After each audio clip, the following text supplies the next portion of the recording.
So, was the 80s, and these strange demolition attachments make the first appearance on demolition sites. This is the first made crusher by MPK, completely different from the model we see nowadays working. The piston is fixed and at 90 degrees by the bracket, and the two arms are link connected by the piston and moves together when open and close. So this was the first attempt made by the Japanese, by the MPK, when they approach to crusher, when they put in the market these new demolition attachments.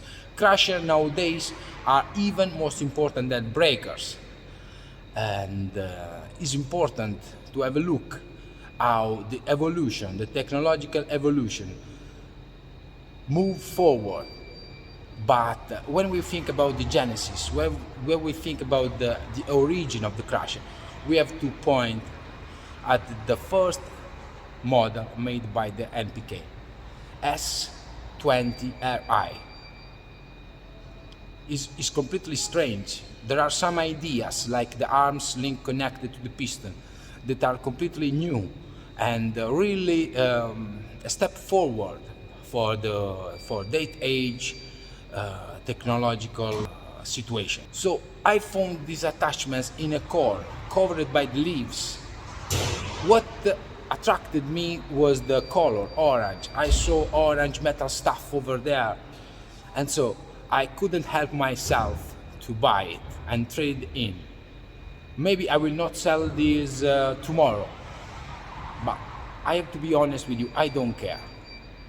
In the morning when I watch these kind of attachments, I see the attempts made by the engineers, by the worker, to build something that could help the man in the working industry.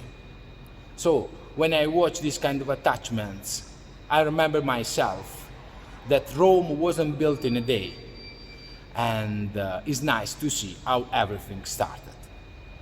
Thanks for watching Repalo. I wish in some way I help yourself to learn and discover more about the best demolition attachments in the market. Thank you very much for watching Repalo. Keep following us.